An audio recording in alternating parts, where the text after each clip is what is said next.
Research grade microscopes normally have filter holder for polarizers, but these are lacking in student or hobbyist microscopes. Here I give some sources of polarizers for under $20 on the internet and show you how to mount them on both stereo and compound microscopes. Polarization microscopy requires two polarizers in a cross position, which we can demonstrate with these polarizers made for cameras, used for reducing reflections. If we put the polarizers on top of one another, then rotate, we find a position where they extinguish the light, so-called cross polarizers. And the principle behind cross polarization microscopy is to have a sample between those two polarizers that change the refractive properties and allow the light to be transmitted. So we set the polarizers up in a cross position, so we get darkness, and now if we introduce our sample, which in this case is a plastic Petri dish, we see it lets light through at different wavelengths. We see the colours of the rainbow. That's because the molecules in the plastic are long linear molecules and they're lined up, and they have different refractive indexes in different directions.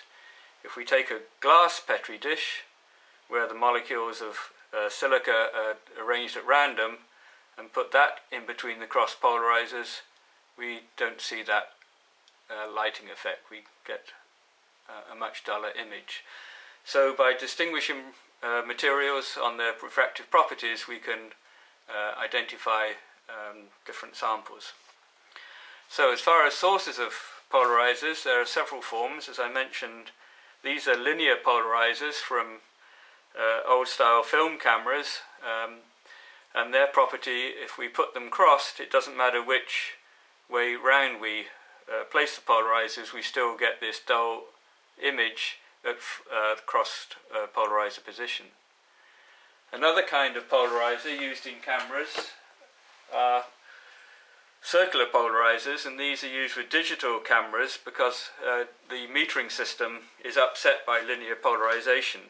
So circular polarizers have an additional component in them, a quarter wave plate that effectively scrambles the light again to get even distribution on the camera sensor.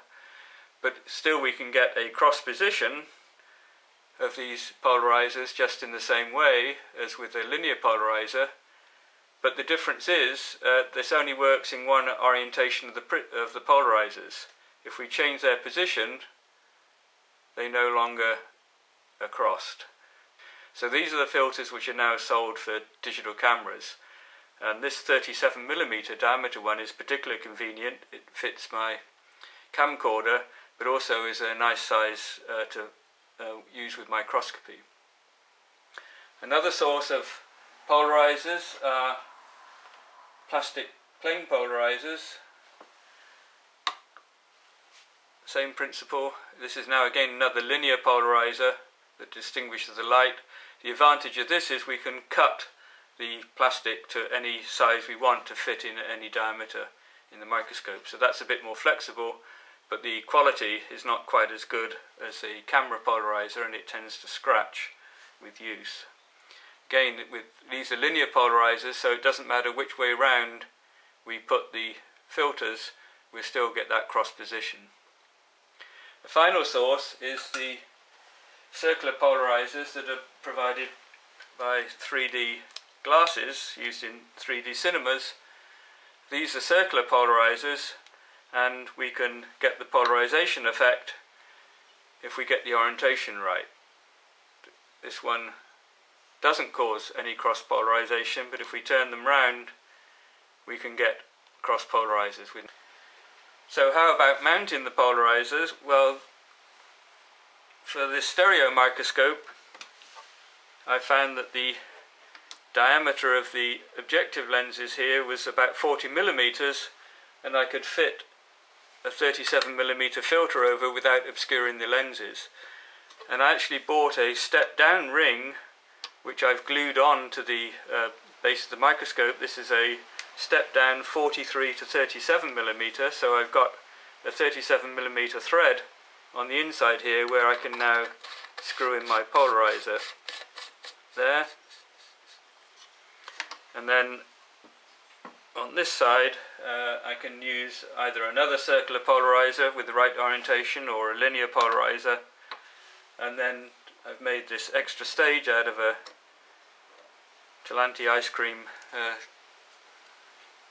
jar lid that will simply sit over the top there, and then I can put my sample in a glass petri dish, say a plankton sample, on top there, turn the microscope into right orientation,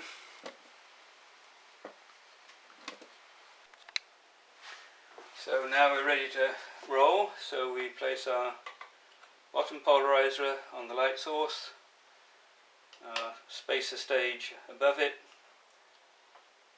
and our sample, plankton or crystals or some other material that's birefringent and allows us to see it under cross-polarization conditions.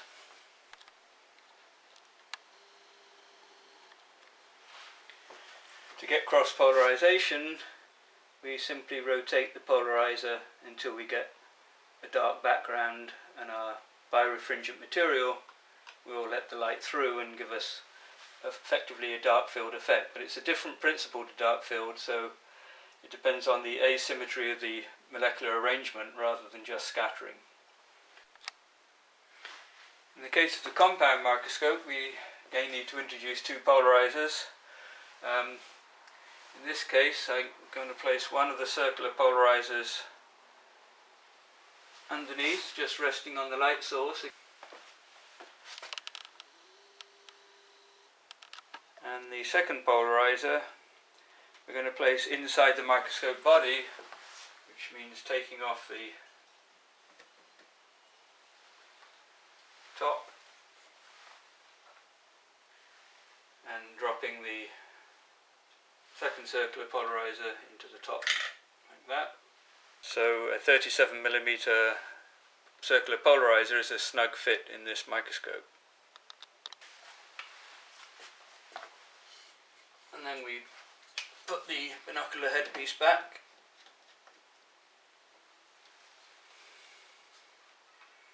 and we're ready to view our sample. Again, we get the cross position simply by rotating this bottom polarizer to the cross position, and then place our sample on the stage.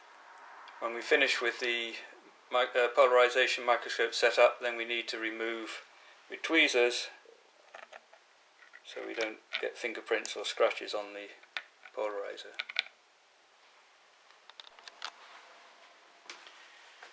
If your microscope doesn't have access to the body where we put the filter, then the second best option is to use a plastic polarizer and cut out a small circle that will fit on the lens. So just place it on the lens there and screw the objective back into the microscope. And again, you can use the circular polarizer on the light source here then to modulate the intensity, get cross polarization. One thing with using microscopes for polarization, you need to use a low numerical aperture, so this setup works fine on the 4 times and the 10 times lens. It just about works on the 40 times lens as long as you close the condenser aperture down to near minimum, and that restricts the light to more or less vertical light going into the objective. If it comes in at a wide angle, then you get depolarization. So this setup won't work for the 100 times high NAA lens. So the 40 times 0.65 NAA numerical aperture is just about workable. Okay, so that's the setup on the compound microscope. Now let's look at some samples. So the first sample we're looking at is a mixture of sugar and common salt crystals. This is under bright field non-cross polarizers, and as we turn the polarizers around to cross, the salt crystals practically disappear and the sugar crystals, which are birefringent, remain bright. That's because in the salt crystals the cubic lattice is symmetric, so it only has one axis of refraction, whereas sucrose forms asymmetric structures which give birefringence, and that's what causes the rotation of the polarized light and allows the light to get through the cross polarizers. So polarization microscopy is used widely to look at crystals and rocks in material sciences. It's also widely used in biology. Almost all biological materials are birefringent to some extent, but some are much more strongly so than others, and so we can help identify materials. And the next sample we're going to look at is a plankton sample, where some of the plankton will show birefringent properties, but we also find that some inorganic and organic materials, man-made fibres, and some sand crystals are also strongly birefringent, so we can see things differently under polarized light.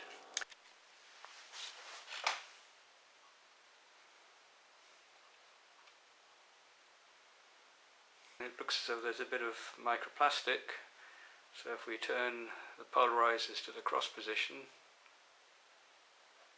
we should see it shine up.